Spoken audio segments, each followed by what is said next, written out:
Welcome students in this session of Physics New Era channel. In this channel we are going to know about the new chapter, that is kinetic theory of gases. And for the notes purpose, here the PDF link it is given below, that is the Telegram link. And let us see the two subtopics which are theoretical and quite interesting one. Without that we cannot derive a single expression further. So we have the concept of ideal gas and assumptions of kinetic theory of gases. Today we are going to know the first, that is concept of ideal gas. We'll have to better know that at all temperature and pressure, if any gas which obeys all Boyle's law as well as assumptions of kinetic theory of gases are known as ideal gas, or it is also known as a perfect gas. So once again, a gas which obeys the gases laws as well as the assumptions of kinetic theory of gases at all temperature and pressure called ideal gas or a perfect gas. So what are those laws which obeys by the gas, which are obeyed by the gas? Which are those? The gases are Boyle's, means these laws are Boyle's law, Charles law, Avogadro's law.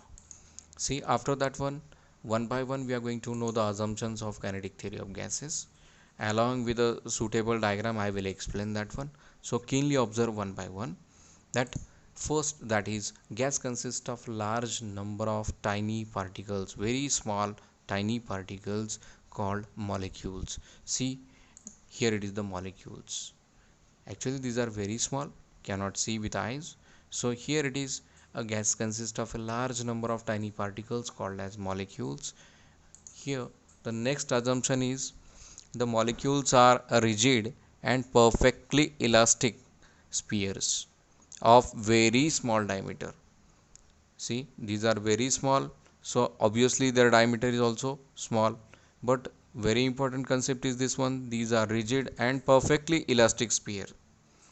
So the next is all the molecules of same size are identical in shape, size and mass. So here I need to consider the different gases such as oxygen, carbon dioxide, carbon monoxide. Sir, here it is, these molecules, similar molecules of similar gases are of the same size and mass and shape.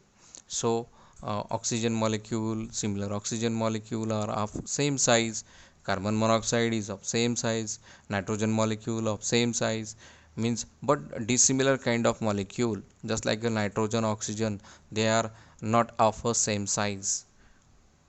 Now the next is, here the actual volume occupied by the gaseous molecule is very small as compared to the total volume occupied by the gas. Why it is so? Because they are randomly moving inside the container, they collide with each other, and that's why they occupied, means actual volume occupied by the gaseous molecule is very small as compared to the total volume occupied by the gas, because of their continuous motion and the collision between the molecules. And here it is the diagram which is shown there, how they are colliding with each other. They collide with the walls of the container, create one sort of bombardment, and here the motion is a one sort of Brownian motion, random motion.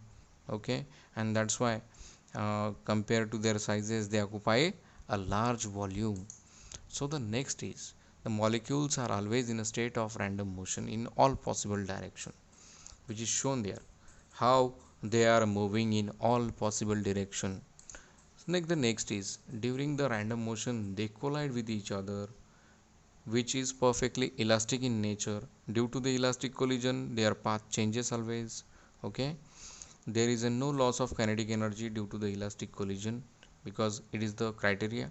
When they collide with each other, there is a perfect elastic collision between these two, then there is a no loss of kinetic energy during the collision.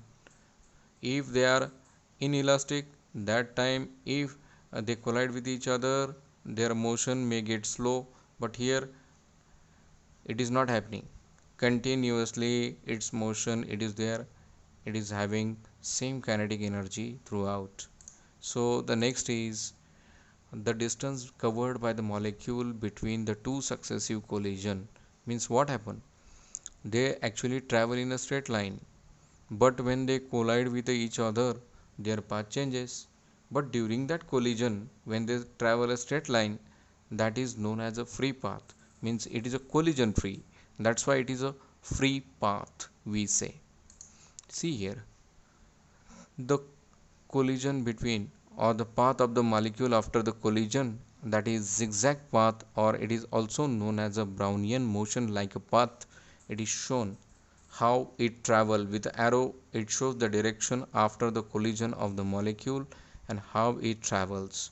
The random path followed by the gas molecule, which is shown in the diagram. Okay, and distance traveled, the straight line distance travel during the collision is known as a free path. That during this one there is a no collision. Okay, now the next, the time taken for the collision is very small as compared to the time required to cover a free path between two successive collision. Means always there is a, we say, within a short time interval there is a collision between the two molecules, as the total distance covered by the molecule is very large as compared to that one continuously. The time taken for the collision is very small. Okay, so the next point, that is collision with the walls of the container give rise to the pressure exerted by the gas. Means here, when they collide with each other during the collision, or they collide with the walls also, the walls of the container, and exerting one sort of pressure on the walls of the container from the inside, and that's why there creates one sort of pressure, and hence these are the assumptions regarding the kinetic theory of gases. Thank you.